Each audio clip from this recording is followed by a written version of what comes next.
Welcome to the Sal and Scott Podcast, the show that covers everything Bay Area sports has to offer and more. Now your hosts, Sal Castaneda and Scott Reese.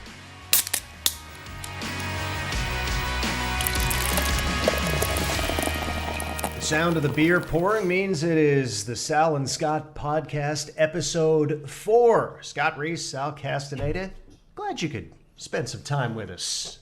We appreciate it. Sal's already smiling. He appreciates it. Well, there's also a lot to talk about. I mean, this is a great time of year, Scott, for sports.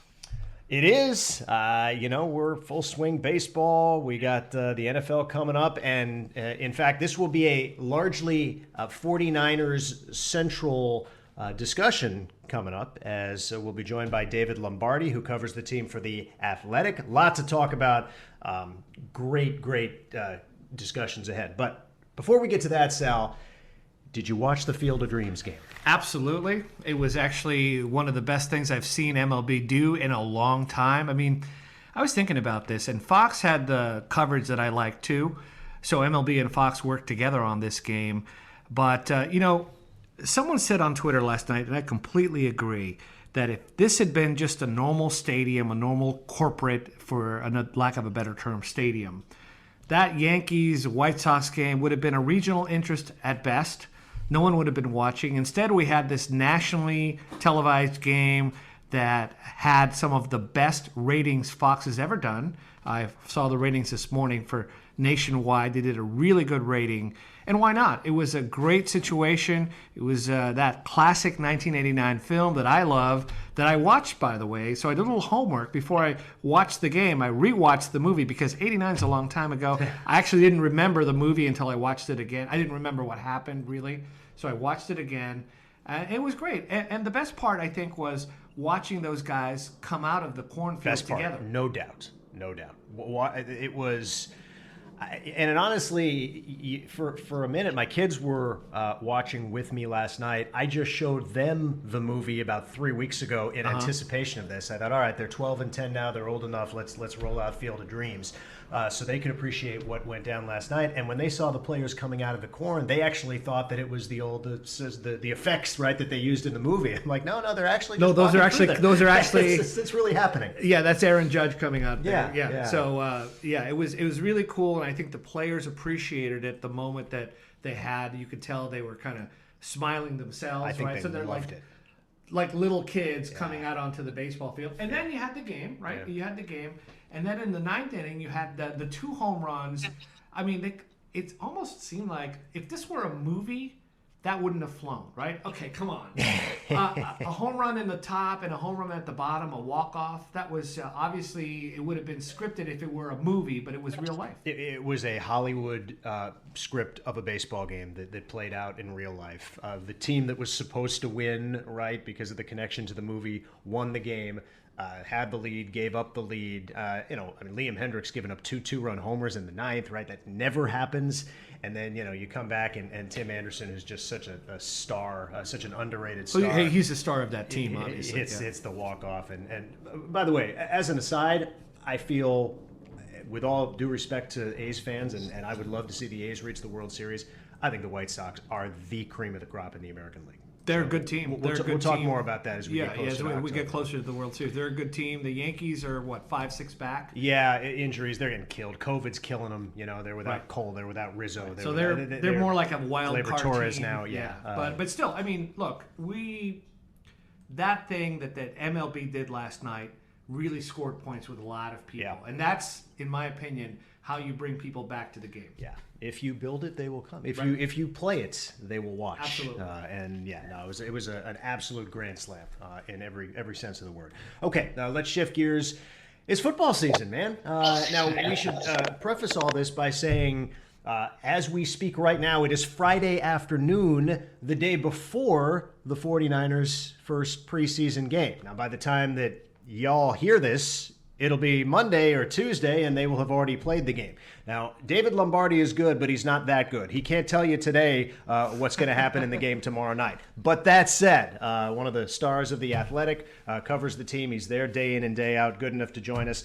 Dave, how's preseason treating you so far? Well, it started off feeling a lot like the regular season because it was so exciting to be out there at the start of training camp. And then we kind of hit the dog days. And then we're obviously really excited to cover some preseason games. And this week we're going to have practices against the Chargers. So heading down to Orange County. And that's going to be a lot of fun because the Chargers, I think, are another exciting team in the NFL as far as storylines are concerned. You have Justin Herbert, the quarterback. So 49ers obviously have a young quarterback in Trey Lance. We'll get to see Herbert work against the 49ers defense that includes Nick Bosa. And obviously we'll see Trey Lance and Jimmy Garoppolo work against the Chargers defense that includes Nick's brother, Joey Bosa. So it's been a lot of fun because of the compelling storyline surrounding the 49ers. We hit kind of that dog day stretch, but we're out of it. And now it's only going to build in intensity up until September 12th. And we will talk about every one of the players you just mentioned. In the coming minutes. But first, you actually uttered the phrase, "I'm excited to cover some preseason games." Have you ever uttered that? Well, I've always loved the preseason. I'm a little bit different, though. I think I'm thankful to my job, to Athletic, for allowing us to go really deep into 53-man roster projection. So I feel that I care more about the 89th and 90th guys on the roster than the average person. It might make me a little crazy, but you guys see me doing all my depth charts and stuff. So I love when some of those backups get to play because the practice squad fascinates me. The business of football fascinates me. And, sometimes in the NFL, it's a 3 or 4 year plan with some of these guys that they have to develop, and they try to stash them on the practice squad. And then all of a sudden they contribute down the road, and it could be a massive contribution for a team. So it's been fascinating to watch Kyle Shanahan and John Lynch build the 49ers to their vision. And a lot of, what you can actually see about their vision as far as depth pieces in the years to come, you can see through the preseason games. So I think, a lot of people always turn on the preseason game and they get mad that the first team only plays for a series, and then they turn it off and they say this is meaningless. But so many of these guys that you see in the third and fourth quarter are fighting to make that paycheck, to make the team. And out of those guys, there will be a few. Raheem Mostert is a great example. He was a preseason warrior for like 7 different teams, and then he ends up being the hero of the NFC Championship game for the 49ers, scoring that record 4 touchdowns. So who's going to be the Raheem Mostert? We won't know that for another 4 or 5 years maybe, but we're going to get to see a lot of these guys fighting to make a very competitive 49ers roster. David, you bring up Raheem Mostert, and that's a great example because Raheem Mostert was a special teams player for a while, and then he became the man and taking the rock in the offense. Do you see a lot of guys who could make the 49ers and make a special teams kind of thing? Maybe they bring them on there, they kind of stash them there, and then they kind of move up? So Trent Sherfield is a great example of a player who came to the 49ers from Arizona with the express goal of upward mobility. And he's seen that the 49ers have offered that upward mobility to players in the past, with Mostert being the best example. But somebody like Kendrick Bourne, who's now with the Patriots on a bigger contract, he, first, earned a lot of respect on special teams for the 49ers. Certain teams have established cultures where they incentivize players to excel on special teams, and then they can earn larger roles on either offense or defense. And according to Trent Sherfield, the 49ers have that reputation around the league. He felt that he didn't get enough offensive run in Arizona because he was a starter on all 4 special teams units. He even scored a touchdown as a gunner on the punt unit. And he ended up catching like 30 balls in 3 years. So he wasn't involved in the offense at all. And Trent Sherfield said, well, I saw with the 49ers, since I was a free agent, I've seen Raheem Mostert climb the ladder through special teams. I've seen Kendrick Bourne climb the ladder through special teams. So many guys have done this. I wanted to come here, and I wanted to be able to have that upward mobility. And already in camp, we've seen Trent Sherfield be one of the 49ers' most productive receivers. I'm not saying he's going to be in Brandon Ayuk or Deebo Samuel's spot, but I think the 49ers have a need for that 4th wide receiver that's reliable, that also makes the roster efficient, right? You can only carry 53 of these guys, so you need them to contribute on special teams and also be a valuable offensive contributor if they're in that number 4 receiver role. So Trent Sherfield's the name I would give you on that one. I would really look out for him because nobody knows his name yet. Didn't get enough cap. The way it's gone for this team, certainly last season, they need a fourth, a fifth, a sixth, a seventh wide receiver, right? I mean, injuries have been such an issue. Dave, I want to get to Trey Lance. Clearly, he is first and foremost among 49ers faithful. A lot of curiosity. I want to know what you've seen there. But you brought up the running backs, so let's take care of that first. Raheem Mostert is at this point a known quantity. Jeff Wilson, when he is healthy, is somewhat of a known quantity. Trey Sermon, very much not. Give us your thoughts on the rookie, how he fits in, and what is his upside. Well, I think Trey is going to be your Trey. Well, I think Trey is going to be your Trey Sermon. Just so there's no correct. just so there's no mistaken processing here, is going to be your starter. So Trey Sermon, I think, is going to be the starting running back. Now, before people get carried away with that, the 49ers don't operate a backfield like teams in the 1990s or even the 2000s or even last decade did in the NFL.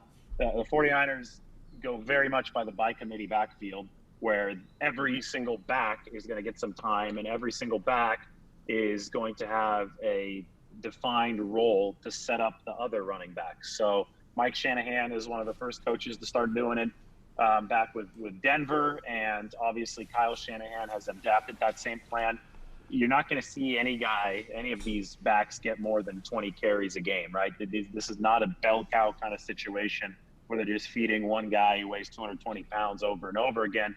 They're all a little bit smaller, and they're all fast. So Shanahan sacrifices the size for the speed. He likes the burst, but he as he does that, he realizes he has to have multiple of these running backs, because I do think that might make them a little bit more conducive to injury. So I think that when you look at the 2019 team, the way that the 49ers divvied it up, it was Tevin Coleman as the tenderizer. He went first, tenderized the defense, got him ready for Raheem Mostert. And Mostert would hit them with that lightning speed. He's, in my opinion, the fastest player in the NFL. I think the past 3 seasons, the fastest GPS chip time logged has been by Raheem Mostert. I think he had the 2 fastest times last year. So you get him in there once defenses are in their nickel packages, once you've kind of figured out, Kyle Shanahan loves to really skew defensive alignments he sets stuff up and then he gets you ready. There's one guy offset to the, or the box is overloaded to one direction on possession 3 or 4. Boom, perfect time for Raheem Mostert to run the opposite way, because that speed can take advantage of it. So I think that Trey Sermon is your de facto starter because he plays the Tevin Coleman role. I don't think he leads the team in yardage, though. I think Raheem Mostert, if he's healthy, still leads the team in yardage because he's the guy that's going to come in after the official start and be part of that mix and match. David, what about the philosophy of running the ball quite a bit? In fact, there were some playoff games where Jimmy G just basically handed the ball over, and the 49ers have been very running-centric, which is something that teams in the West Coast offense that I grew up watching the Niners didn't always do. They always had running backs, but Kyle Shanahan really does love to run it down your throat. Well, so did Mike, right? You go back to the glory days of the Denver Broncos, and they made Hall of Famers out of running backs back then. So it's funny because offenses have evolved so much over the years, and Kyle Shanahan is often, I think, honorarily included in that West Coast Bill Walsh tree because Mike Shanahan was the 49ers offensive coordinator, not when Walsh was there, but when Seifert was there. So obviously some of the principles were taken from the Walsh days. But I think that so much has evolved, and I think Mike Shanahan deserves recognition as an offensive genius of his own right, because he's left such a unique, a fingerprint of his own on the game and on offenses. I think you need to almost disassociate what the 49ers are doing from the Walshian standard West Coast offense. So Kyle Shanahan has evolved Mike's, blueprint even further, to the point where, yes, the 49ers are using some West Coast principles with the quick passing game, because that's Garoppolo's strength. He's got one of the quickest releases in the league. And the 49ers obviously have guys that have a propensity to gain yards after the catch. And they've taken that page out of the West Coast playbook. But as far as the pass to set up the run and all that, it's the opposite with the 49ers. It's a very run to set up the pass system, because Kyle and a lot of his top lieutenants have been masterminds as far as the run game goes. They've schemed the outside zone, the inside zone. They're doing a lot of gap scheme now. 49ers offensive line has gotten bigger this year, so I think they want to hit teams a little bit more power early on. So this is a constant evolution where the 49ers, yes, I mean, there are West Coast principles in the offense, but it is run to set up the pass, in the sense that it's a creative run game to set up the pass. And that's just the stamp that the Shanahans will have. Bill Walsh has a stamp on the game, right? We talk about the West Coast offense. It's decades ago now when he implemented it. I think decades from now, people will talk about the Shanahans and how they further progress the game as far as the outside zone, inside zone, run game to set up play action. You are experiencing the Sal and Scott podcast. We're talking with David Lombardi, who covers the 49ers for The Athletic. Dave, we can wait no longer to dive into the Trey Lance thing. First of all, I love the pick. I love the aggressiveness, moving up to get this guy. I think he has absolute superstar ceiling. Multiple questions here on Lance, but I guess the starting question would be, what have you seen? Well, when I was studying Trey Lance film for the past year, even before the draft, one thing that pops out to anybody who actually watches the film and doesn't just watch the YouTube highlights, is that this guy, despite the fact that he was a man amongst boys at the FCS level, he was just a complete tank, running people over, obviously had the athleticism to be a quote-unquote mobile quarterback. On top of that, he was extremely polished in pro-style dynamics of football. He, North Dakota State is an NFL quarterback factory. You go to Carson Wentz, then to Easton Stick, who's a backup with the Chargers, who we'll also see during those open practices down in Costa Mesa. And then to Trey Lance, you have this interesting oasis in the middle of FCS ball, in the middle of college football even, where a team is coaching and developing its players to play under center, to learn NFL-style verbiage, and to work with their backs against the defense and then reacquiring defensive backs through standard play action. It just doesn't happen in the college game anymore, especially at the FCS level. But North Dakota State is special in that regard. And even though Trey Lance only played a year there, because the 2020 season essentially got wiped out except for one game before he declared for the draft, you could tell on the film that they have coached him up and that he's coming in as a relatively polished passer as far as the pro style mechanics and the footwork go.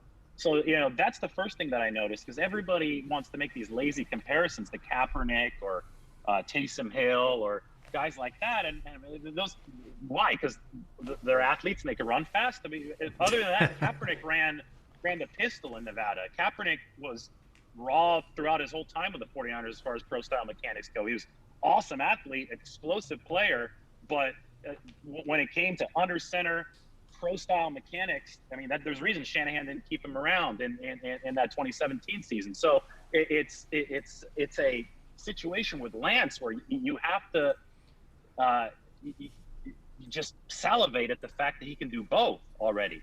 Now, is he still raw in the overall sense as far as NFL game situations go? Absolutely. He's only played one season of FCS ball. That last game came a long, long time ago. So it's still going to be a work in progress, and we've still seen that work in progress. But boy, has he popped! You watch at practice and you see the athleticism that catches everybody's attention, the arm talent, the ability to throw on the move, and the ability to just outrun people. You see all of that, but you also see some of the situational struggles. The most encouraging thing to me about Trey Lance is that the day after he's had situational struggles, he's repaired those situational struggles. He's obviously a quick learner, And it's very clear to see why Shanahan was not only willing to draft this guy, but also to spend so much capital to bring this guy in. He really does think that this could be the quarterback of the next 15 years for the 49ers. But for that reason, he's also not rushing, throwing him right into that fire with no other support. So, David, when it comes to Jimmy Garoppolo and Trey Lance, obviously very different quarterbacks. Obviously, Trey Lance is a lot more physical of a quarterback, and Jimmy Garoppolo may get hurt because at this point we can say that, he's injury prone. I guess you could say that. So you said something, okay, they're not going to throw him right into the fire. And I don't think they should. Don't you think that the right call here is to not throw him in? I mean, he's not, a lot of people are saying he's going to be the opening day. No, I mean, I think Shanahan's been remarkably transparent about the plans here since they drafted him. I mean, they kept Garoppolo. They recognized that Trey Lance has played a total of one FCS game since 2019. He's just turned 21 years old. Kyle joked the other day that he wanted to get Trey Lance a beer the first time he met him, but then he realized he'd be supplying a minor with alcohol. So he's so early on this stage of development, and the 49ers have a luxury in that they have a quarterback who has been very efficient for them when healthy. I mean, the offense in 2019 wasn't bad. Everybody talks about, that team was carried by the defense. Well, if you look at all the efficiency clips, that was the number 6 passing offense in the NFL. Not just run offense. The run offense was good too. They were like number 6 and number 7, I believe. It was 6 pass, 7 run in DVOA. So you can't tell me that Garoppolo wasn't doing something right? And the 49ers firmly believe that. Otherwise, they would have jettisoned Garoppolo a long time ago because none of his contract has been guaranteed here over the past year and moving forward. They believe that Jimmy Garoppolo gets them in the correct play at the line of scrimmage. They believe that he's efficient in the short game when he's healthy. Obviously, 2020 was a rough year because he wasn't available. And they also believe that Trey Lance can take Shanahan's system to the next level, kind of like how Steve Young took Mike Shanahan's system to the next level. Of course, if you have the option to acquire a player that can, run like the wind and also throw extremely accurately, you're going to go for that player over only the guy that's accurate or whatever. You want to have the player that has the all-encompassing skill set. And the 49ers believe that Trey Lance will be that guy, but they also recognize that it might take Trey Lance a little bit of time to evolve into the all-pro version of himself that they see as far as the physical talent is concerned. So for that reason, I really think that the plan all along has been, I think it was obvious as soon as they drafted him, they wanted to play Trey right away to get him used to game speed, and also because he is an asset. His athleticism is an asset. It's not like just like Taysom Hill, like I said earlier. He can also throw the football. That's also that's at an advanced level already, I think. He may not be as accurate as some of the more polished prospects, but the footwork and all that is there, and the upward mobility, that ceiling can be reached relatively quickly, but you can creatively integrate him into the offensive structure with Garoppolo in a way that won't be just like a glorified running back that you add on like we saw with Tebow or with Taysom Hill. You can actually make innovative strides with the offense by playing both Jimmy Garoppolo as the starter and Trey Lance getting more and more time as he gets more comfortable. And you can kill 2 birds with 1 stone that way. You can help your football team win because Trey Lance brings an added skill set to what Garoppolo can't bring. And you can also help Trey Lance develop and get used to game speed without putting too much pressure on him. David, receiver question, a 2-part question. First of all, who is wide receiver 1 on this team, Samuel or Ayuk? And follow-up is Jalen Hurd. Didn't play in 2019. He had the stress fracture in the back. Didn't play in 2020. He had the ACL tear. Has yet to see the field in a professional game. Where does he fit in? Well, again, it's like the running back room. Shanahan, he is going for A, positional interchangeability, and then 2, he doesn't like to have the clear-cut number 1 wideout. If Julio Jones is gifted to Kyle Shanahan, like he was, back in Atlanta, of course, Julio Jones is going to be the top target. But in a team where there is a stable of receivers that have complementary skill sets, you're not going to see that defined number one. In fact, I would almost argue that the closest thing to a wide receiver one on the 49ers is George Kittle, and he's a tight end. That just goes to show you the crossover between the receiver and the tight end positions. As far as the top two receivers, Ayuk is going to be your, more standard, more slippery, explosive wide receiver, while Deebo Samuel is going to be your more physical guy that you count on for a lot of the Shanahan plays. He runs with his wide receivers a lot. I think you're going to run plays like that to Samuel more than you are to Ayuk. But in my mind, they're both your top wide receiver. They just do two different things. So it's kind of like the running back room where you have Sermon, who's going to have one role, and you're going to have Mostert's going to have another role. Well, in the pass game, you're going to have Deebo Samuel have a role. You're going to have Brandon Ayuk have a role, and you can bet that George Kittle is going to have a major role. Where will Jalen Hurd's role be? If he makes the team, then it's going to be as the big slot number 3 receiver.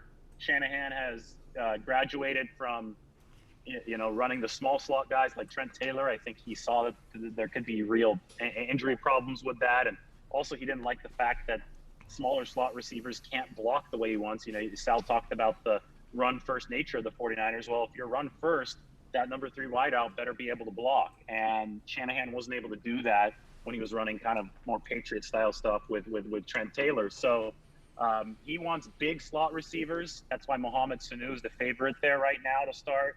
That's why I think Jawan Jennings will probably make the team. And that's where Jalen Hurd's spot would be if he can prove enough here that he's, rebounded enough from his health issues over the final couple weeks of the preseason. David, I happen to love the slot receiver because they're like the underdog. Everyone's looking, people are looking for Ayuk to, make the big play. And all of a sudden you check down and you have the slot guy there. And it seems as if Shanahan has been evolving that position, as you said, right? Yep, he's going from when Garoppolo came, I think the 49ers, he was always an option for the 49ers to pick up. Kirk Cousins was maybe at the top of that list for Kyle Shanahan, but he was also realistic. And when Garoppolo was essentially offered to them by New England in 2017, the 49ers, you saw it in the final 5 games of that season, they really doubled down on making sure that their offensive style meshed with what Garoppolo was used to and what Garoppolo's skill set actually excels at. And that's the quick passing game that sets up yards after the catch, that operates, with short area quickness. And with that quick release, it did pair really well with a guy like Trent Taylor in those 5 games when the 49ers won. And really, Garoppolo over those 5 games, his splits were the best in the league. They really hit their stride, and it was, created all that Jimmy Jesus mania and everything. And then he signed the contract. And then he got hurt in 2018, so we didn't really get to see it. And then by 2019, a lot of the receivers that Garoppolo's thrown to in 17 were hurt. Trent Taylor was hurt. The 49ers were never able to really replicate what they did in 17 for personnel reasons. And during that 2019 season, Shanahan realized that he had a real comparative advantage if he would just run the crap out of the ball, because defenses were getting smaller. He saw that in this pass-first league, teams didn't really know how to tackle or defend the run. So the 49ers just went crazy with the run game in 2019, and nobody could stop them. I mean, I lost count of how many times they averaged 6 yards a carry in a game, including the NFC Championship game. So Shanahan still feels he has a comparative advantage there, which is why even in the Trey Lance packages, that Trey only threw over 25 times or 25 throws in college once. Like, he's been part of pro-style run-centric offenses too, and even with him, Shanahan's still going to keep that running base, and that's why he's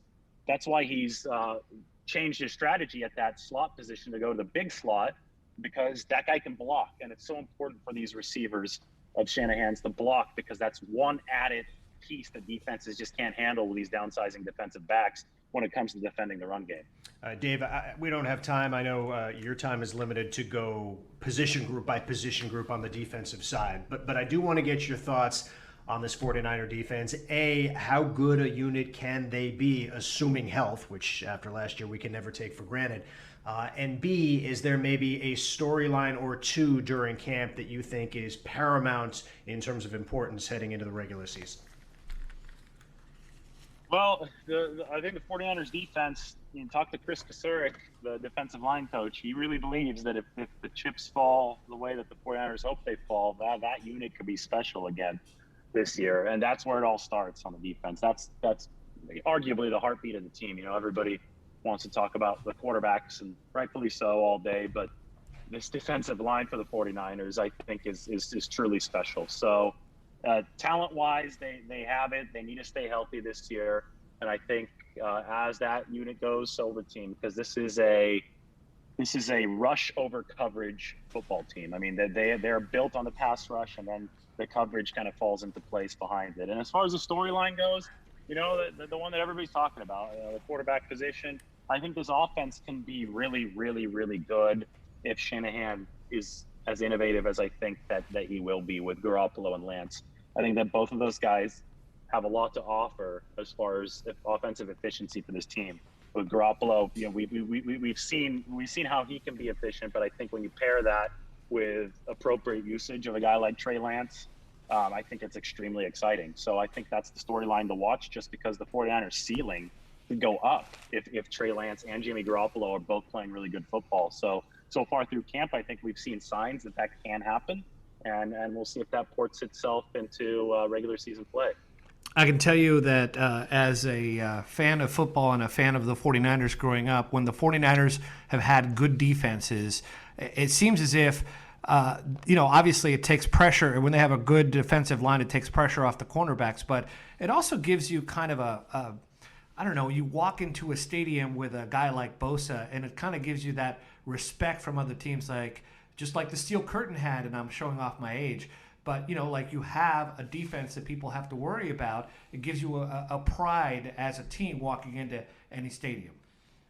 Yeah, absolutely. I mean, my favorite thing about 2019, I would always be on the field before the game, and I would always go down underneath the goalpost on the south end there at Levi Stadium, and that's where the defensive line would do their warm-up drills. And I do this at practice too. I go into the corner of the field where the defensive line is punching the sleds and doing its warm-up stuff, and it just feels like this is where the heartbeat of the team is. This is how can you be an underdog in a game if you have this group with this position coach on your side. And there's a reason why edge rushers in the game now are the second highest paid players behind quarterbacks, and why Nick Bosa is probably going to make a lot of money next year, because it's such a great neutralizing position to take care of opposing pass games, right? If you can rush the quarterback, beat the tackle, that they can't get downfield on you, can neutralize so much more.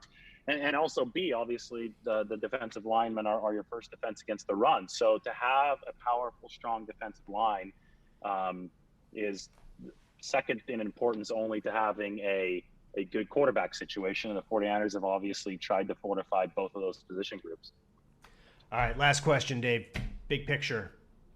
NFC West, NFC, NFL, handicap this 49er team. How good do you expect them to be vis-a-vis the competition? Well, the NFC West is going to be really interesting in that I'm not sure how good Arizona is going to be. They might have a slightly aging roster, but they picked up a lot of interesting players, So the thing about Arizona is the defense already improved last year. The defense was terrible in 2019. And the defense was like number 10 defense last year. So there's a lot of fanfare for J.J. Watt and all this and all that, but it's actually Kyler Murray who needs to improve. I mean, as flashy as he's been, he's still middle ranked in all the efficiency metrics for Arizona. So the great irony of the Cardinals is offensive coach, obviously with Cliff Kingsbury, who has managed to oversee a decent defensive improvement under Vance Joseph, the coordinator there. But the offense, as you saw when Murray and the Cardinals lost to C.J. Beathard last year, the offense isn't consistent enough. So if Arizona can find a way to, bottle up Kyler Murray's talent and actually consistently unleash it on the division, they're going to be really good. But I just don't know if they're going to do that. You'd think they would. They have an offensive coach, right? I mean, that should be the strength of the team. So ironically, that's where Arizona's at right now. I don't think that Seattle's in a great position. Seattle just seems to have been slowly eroding over the years. Under Pete Carroll, they didn't do anything that really made me think, oh, this is the splash that's going to put Russell Wilson's supporting cast over the top. And then the Rams, I feel that they tightened up one part of the ship, right? But there's water leaking in the other part because they're going to be better at quarterback, but they've been so bad at managing the salary cap, they had to let like 5 or 6 starters on defense go. So, or key players, I guess I should say. But that defense, I don't see how it can be as good as it was last year. That was a top 3 defense for the Rams. And the drop off between top 3 and top 10, even if it's just 6 or 7 spots, and I think that's what it's going to be, is a huge deal, especially in a very competitive division. So, with the 49ers, if they're healthy, you would think top 5 defense, and you think, if they're healthy on offense, they can also be in that number 5 range, which is what they did in 2019, which should make them the favorite. But health, is wealth, and we find out this year if the 49ers, if their roster construction is just too unsustainable. At a certain point, if they keep on getting hurt every year, maybe they just took too many gambles, and the gambles might have paid off in 2019. But some of those health gambles, if they don't pay off here, it's not a sustainable formula. So we'll see if they stay healthy. I love it. Spot on analysis, as always. David Lombardi, great work. I hope folks really appreciate the depth to which you work in your craft and all the depth charts and all the extra work. There aren't a lot of guys, even guys covering the team, who go as deep into the 85th, 86th, 87th player in camp as you do. So we appreciate it. Thanks for your time, and we will talk to you during the season. All right, guys. Thank you so much. See you, David. He's really good. He is really good. He works his ass off, and it shows. If you read his stuff, it shows. So where are you on this Niner thing? I heard so much buzz in the offseason about the Rams, and I understand everybody's looking at the quarterback, and I think that the upgrade from Goff to Stafford is substantial. Mm-hmm. I think that you look at their offense and all those weapons and think, man, they could be one of the best offenses in the NFL. And then Cam Akers goes and ruptures the Achilles, and all of a sudden, well, is the running game going to be really good or pretty good? And that changes the dynamic. Where are you on this Niners-Rams thing? You figure out that a lot of teams have different philosophies from the 49ers. The Rams don't seem to have the rotating backfield philosophy. So now that you said that injury, it's like, well, okay, now what are they going to do? I think Russell Wilson is always a good quarterback. Obviously, he's a great one, but he doesn't seem to have any real weapons, and Arizona's not there yet. So I think the 49ers have a great chance, and especially as I was talking to David, the defense is what's going to decide this. I mean, if the 49ers have the kind of defense that they're capable of without injuries, they're going to be stopping people. They're going to be the kind of football team that is going to be known for physicality, and that's what it takes, right? Yeah, I think David is underestimating the Seahawks a little bit. I think you still have a situation where Russ is one of the best in the NFL. Right, no question. No DK question. Metcalf to me is a top 3 or 4 receiver in the NFL. Tyler Lockett is top 15, and they've got good running backs. They will score points. That home field is a massive advantage. Scott, there's always something, almost always, something that seems to be missing with that team. And I'm not sure what it is, but if you watch their games, right, it's like, oh, they're just about to click, and Russ is, taking it to the next level. And then something happens where they misfire and they're out, which is weird. That's fair. For me, what's missing is on the other side of the ball. And the reason that we're not talking about the Seahawks like we did 5 years ago is because there's no more Legion of Boom, and that defense is a shell of its former self. So I think that he underestimates them a little bit, but I don't think that they win the division. I certainly don't think Arizona wins the division. I do think it's LA and the 49ers. To me, I'm with Lombardi. If healthy, San Francisco's the class of this division. But man, I mean, you say that with every team. If healthy, with this team, Right. Those two words are pretty huge. Right. There's some guys like D Ford, what's going to, are you ever going to get? Yeah, exactly. Right. So, I mean, they have taken some gambles. They haven't paid off, but we'll see. It's fun, man. And I gave him grief about being excited about covering a preseason football game. Preseason football drives me crazy. The thing is, with a guy like crazy.